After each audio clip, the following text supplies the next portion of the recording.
এটা আপনি ভালো বলেছেন যে মানে এখন তথ্য প্রযুক্তিটা এমন ভাবে চলে গেছে, আমরা যদি ডালে যাই তারা পাতায় যায়, আমরা যদি পাতায় যাই তারা অন্য করে, মানে বিষয়টা এরকম হয়ে গেছে যে আমরা কিন্তু সেই বিষয়টা গভীরভাবে দেখেছি। এবং এখানে আমাদের অমিত দা আছে, উনি জানেন যে আমরা পর্যালোচনা করেছি যে যখন একটা ইয়াবার কিন্তু কালার থাকে, দেখা যায় যে এখানে যে কালার ওই কালারটা আরেক জায়গায় আছে, মানে একই সময়ে হয়তোবা 10 কিলো দূরে একই কালার, আবার 3 মাস পরে দেখা যায় যে আরেক কালার। তার মানে কি মূল সিন্ডিকেট এক। আমরা সেই ব্যাপারে কাজ করছি। টেকনাফ থেকে যারা আসছে তাদের ব্যাপারে আমরা সতর্ক হচ্ছি। সতর্ক হয়ে দেখা যায় যে আমরা টেকনাফের কিছু রোহিঙ্গাকে ধরেছি যারা পেটে করে নিয়ে আসে।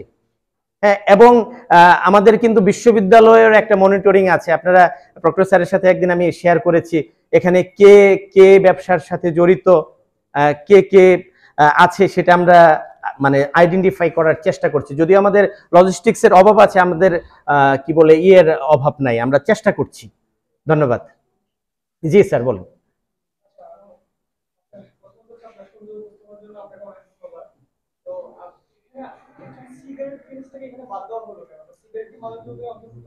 না, সিগারেটের কথাটা আছে, আপনি কিন্তু খেয়াল করেন নাই, ওখানে সিগারেট ছিল। আমার কথায় আসে না, সিগারেট মাদক, কিন্তু মাদক আইনে এটা অপরাধ না। মাদক আইনে মাদক হচ্ছে আমাদের প্রথম মাদকদ্রব্য নিয়ন্ত্রণ আইন 2018 এর প্রথম তফসিলে যে ক খ গ শ্রেণীর যে দ্রব্যগুলোর নাম আছে সেগুলোই হচ্ছে মাদক। এর মধ্যে সিগারেট নাই। সিগারেটটা হলো স্বাস্থ্য মন্ত্রণালয়ের অধীনে এবং এর ভিতরে আছে নিকোটিন। এবং আপনারা সবাই জানেন নিকোটিন যে গ্রহণ করবে তার ক্যান্সার হবেই। এবং নিকোটিনের পরিমাণ যদি 0.02 এর উপরে যায় তখন এটা মাদক আইনে পড়ে। অর্থাৎ যারা সীসা খায় ওই সীসার মধ্যে নিকোটিনের পরিমাণ ওই পরিমাণ যায়, তখন আমরা নিকোটিনের বিরুদ্ধে কাজ করি। কিন্তু সিগারেটের জন্য এটা স্বাস্থ্য মন্ত্রণালয়ের আইনে এটা কভার করে, এটাও অপরাধ, তবে এটা মাদক আইনে বিচার হয় না। সম্পর্ক, হ্যাঁ হ্যাঁ।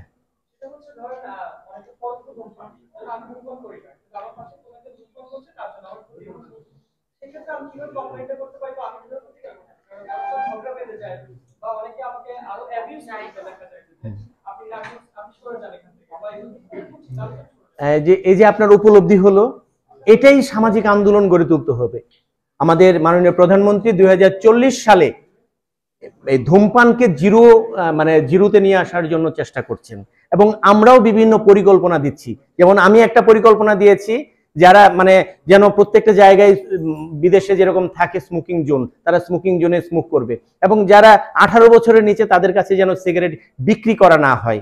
এবং দেখা যায় স্কুল কলেজ ইউনিভার্সিটি সব জায়গায় এদের সচেতন করা হয় এবং এরা যদি 18 বছরের আগে যদি না ধরে, এবং যারা ধরেছে তারা তো এক সময় চলে যাবে। এই 2040 সালে আজকে যাদের 18 বছর বয়স, 2040 সালে তারা পরিপূর্ণ বয়স হবে, 18 আর 18 36 বছর হবে, তখন সে ধূমপান মুক্ত থাকবে। সরকারের একটা পরিকল্পনা আছে, কিন্তু সেটা বাস্তবায়ন আস্তে আস্তে হচ্ছে। আপনি নিশ্চয়ই দেখছেন, আগে আমরা ট্রেনে বা বাসে সিগারেট দেখতাম, এখন কিন্তু আমাদের শুধু সচেতনতার জন্য এই জিনিসটা কিন্তু অনেক কমে গেছে, আরো কমে যাবে যদি আপনার যে উপলব্ধি এখন এসেছে এই উপলব্ধিটা সবার মাঝে আসে। ধন্যবাদ। জি স্যার বলেন। জি স্যার। জি। আমি একজন টিচার, আমার বোনদেরকে শুধুমাত্র ক্লাসরুমে থাকবে যে আমি ক্লাসরুমে বোঝাবো, বাবা নিয়ে যাবো, বাবা কি করবে, আমি জানবো আমার ক্লাসরুমে যারা তার ব্যাপারে আমি জানি না। কিন্তু এরকম অনেক খবর আমার কাছে আছে যে এখানে মাদকের আড্ডা বসে, এখানে মাদকের আসর বসতেছে, এখানে মাদক কেনা হচ্ছে, সব আমরা চিন্তা করতে হবে। তো আমি কি করতে এই কম্প্রিহেনসিভ অ্যাকশন প্ল্যানে এই জিনিসটাও আছে যে আমরা যার যার অবস্থায় যতটুকু কাজ ওইটুকু যেন করতে পারি। অর্থাৎ আপনি যে বলেন আমি কি করতে পারি, প্রথমত হলো ঘৃণা করা, তারপরে সামাজিক আন্দোলন করা। আর আরেকটা বিষয় আছে, আমাদের একটা হটলাইন নাম্বার আছে, সেটা হলো 01-8888888। এটাতে ফোন করলে আপনি যদি স্পেসিফিক কোনো আপনার গোপন রেখে স্পেসিফিক যদি কোনো আপনি তথ্য দেন তাহলে সেখানে ড্রাইভ করা হবে। ইভেন আপনি 999-এ ফোন করেও সেই ব্যবস্থা। আর আপনারা যদি রাতারাতি তো কোনো জিনিস হবে না, আস্তে আস্তেই হবে। এবং আপনারা নিশ্চয়ই দেখছেন এখন আগের চেয়ে অনেক বেশি মানে এই ব্যাপারে মাদকদ্রব্য নিয়ন্ত্রণ অধিদপ্তর। জি স্যার। এখন পর্যন্ত তখন থেকে এখন পর্যন্ত জিনিসগুলো এরকম আপনি সোহরাওয়ার্দী উদ্যানে গেলে সবসময় আপনি গাঁজার একটা গন্ধ পাবেন। আর মানে হচ্ছে আপনি সবসময় সেখানে গাঁজা বা কোনো না কোনো কিছু সেবন করা হচ্ছে এবং এটা ওপেন সিক্রেট। এবং আপনি হেঁটে যাচ্ছেন, আপনি পোশাক ধারী তারপর দেখবেন আপনার পাশে কেনাবেচা করছেন। আপনাদের হ্যাঁ, আমি উত্তর দিচ্ছি। তো আমাদের চোখের সামনেই ঘটছে, সেখানে যেহেতু আপনারা কোনো কিছু করছেন না, আমরা আমজনতা হয়ে কি করছেন? আসলে দেখেন, কিছু করছি না যদি বলেন তাহলে আমি একটু দ্বিমত হব। আমি ঢাকাতে ছিলাম, আমি ঢাকা বিশ্ববিদ্যালয়ের ছাত্র ছিলাম আপনার মতোই, এবং আমি যখন ঢাকায় ছিলাম কমপক্ষে 40 থেকে 50 বার সোহরাওয়ার্দীতে অভিযান করেছি। এক গ্রুপে ধরেছিলাম 11 জন, ওরা 11 জন, আমি নাম দিয়েছিলাম, সবগুলাই গাঁজা খাচ্ছিল। তারা একজন মানে সে খুব ভালো ছাত্র, মানে সে বলছে যে থাইল্যান্ডে তো গাঁজা বৈধ, আমেরিকার অমুক জায়গায় গাঁজা বৈধ, মানে ইত্যাদি ইত্যাদি। তাহলে এখানে আমি বললাম যে আপনি যে বলছেন এগুলো হলো গাঁজাখুরি কথা, তো বিষও তো বৈধ, আপনি কি বিষ খাবেন? একটা ডাক্তারি অনুযায়ী যদি কোনো বৈধতা দেয়, অথবা কোনো দেশ যদি রাজনৈতিক ইয়ের জন্য মানে রাজনৈতিক কোনো সিদ্ধান্তে কোনো জায়গায় গাঁজা দেওয়া হয়, সেক্ষেত্রে কি মানে মানুষ গাঁজা খাওয়া শুরু করবে? গাঁজার পক্ষে গেল? বিভিন্ন দেশে কিন্তু গাঁজার জোন আছে, বাংলাদেশেও কিন্তু 1988 সাল পর্যন্ত গাঁজা বৈধ ছিল, গাঁজা কিনতে পাওয়া যেত, গাঁজা মহল ছিল, রাষ্ট্র কিন্তু এই গাঁজা থেকে রাজস্ব পেত।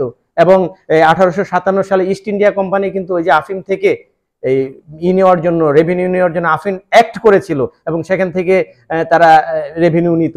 আস্তে আস্তে সেখান থেকে কিন্তু সরে আসছে। বেঙ্গল এক্সাইজ ডিপার্টমেন্ট হয়েছিল 1909 সালে, সেখানেও কিন্তু রাজস্ব আর্ন করার জন্য চেষ্টা হচ্ছিল, সেখান থেকে সরে সরে বর্তমান সরকার কিন্তু আস্তে আস্তে ওই জায়গা থেকে অনেক উন্নতির দিকে যাচ্ছে। সোহরাওয়ার্দী উদ্যানের কথা সত্যিই, শুধু সোহরাওয়ার্দী উদ্যানে না, আমি জেনেভা ক্যাম্পে অভিযান করেছিলাম, যেখানে প্রায় 100 জনকে নিয়ে অভিযান করেছি, আমাদের বিরুদ্ধে ককটেল ফুটিয়েছে। ঠিক আছে, এখন ওই পরপর যখন অভিযান করলাম আস্তে আস্তে বন্ধ হলো। জি, ঢাকা বিশ্ববিদ্যালয় সহ আমি এখন পর্যন্ত যতগুলো কলেজ, বাংলাদেশ বিশ্ববিদ্যালয় কলেজ, আমার মনে হয় যে মাদক সেবনের সবচেয়ে নিরাপদ আশ্রয় হচ্ছে আমাদের হলগুলো। আমি স্বীকার করি, আমি স্বীকার করি, এবং সেই ব্যাপারেই আমরা উচ্চ মহলে কথা বলছি। ইভেন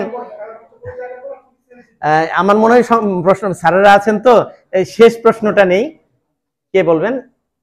জি স্যার বলেন। প্রথমত আপনি ধন্যবাদ। আপনাদের কোনো ইনিশিয়েটিভ নেওয়ার জন্য কি আপনারা কখনো পলিটিক্যালি কোনো শক্তির মোকাবিলা করতে হয় কিনা, বা এরকম কোনো ব্যাপার আছে কিনা? এটা আমরা জানি যে সে হচ্ছে এটাকে নিয়ন্ত্রণ করতেছে, সবাই জানতেছে, বাট স্টিল তাকে কিছু করা হচ্ছে না, এটা কেন হয়? আমি কিন্তু আমি এইটুক বলবো যে আমি ঢাকায় চাকরি করেছি। আপনারা যদি ইউটিউবে যান, আমার কমপক্ষে 200 অভিযান পাবেন। আমি কিন্তু এই যে বর্তমানে আজিজ মোহাম্মদ ভাইয়ের বিরুদ্ধে জারি হলো, ওনার বাসায় আমি রেড দিয়েছি, আমার নেতৃত্বে ওখানে রেড দিয়েছি। আমি এই আইস ফ্যাক্টরি যেটা তৈরি করেছিল সেটা বন্ধ করেছি। আমি জেনেভা ক্যাম্পে সবাই যেতে ভয় পেত, যেখানে আমি কোনো, তারপরে অভিযান করতে গেলে ককটেল ফোটালো, পরে ডিজি স্যারের সাথে কথা বলে, ডিজি স্যার আবার র্যাবের ডিজি মহোদয়ের সাথে কথা বলছে, একটা টাস্ক ফোর্স করে 8টা ডিপার্টমেন্টে 200 ফোর্স নিয়ে আমরা ওখানে অভিযান করেছি। 25 নামে একজন মাদক ব্যবসায়ী ছিল, যার কয়েক 100 কোটি টাকা মালিক, আমরা তাকেও ধরেছি, পরে আবার ক্রসফায়ারে সে মারা গেছে। চেষ্টা করছি বিভিন্ন সব পলিটিক্যাল ব্যক্তি কিন্তু খারাপ, এটা বলবেন না, তবে মাদকের বিরুদ্ধে যখন আসে, ধরা পড়ে গেলে পলিটিক্যাল লোকজন তখন আর খুব বেশি করে না, কাছে আসে না। জি জি জি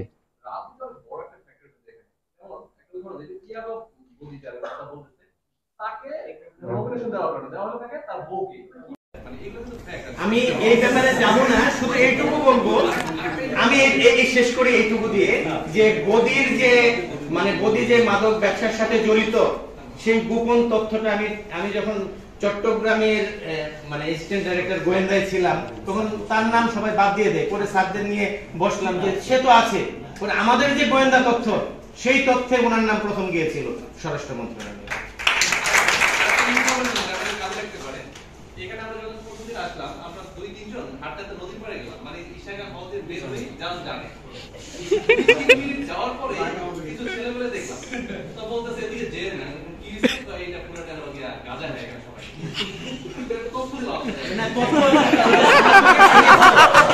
আর আমাকে পাঠিয়েছিল তথ্য এরকম যে আপনাদের একটা জায়গায় ওখানে গিয়ে পেলাম 7-8 জনকে ধরেছি, স্যারকে আমি বলেছি। ইভেন পার্কের মধ্যে যখন গেলাম কয়েকদিন আগে ধরেছি ঢাকা বিশ্ববিদ্যালয়ের ক্রিমিনোলজি ডিপার্টমেন্টের ছাত্র, সে গাঁজা খেতে বসেছে। তো আমরা চাই যে এই সচেতনতার মাধ্যমে এখান থেকে মানে সবকিছু কি বলে সেখান থেকে ফিরে আসুক, মাদকাসক্তি মুক্ত বাংলাদেশ হোক। সকলকে আবারও ধন্যবাদ জানিয়ে আমার বক্তব্য শেষ করছি। আসসালামু আলাইকুম।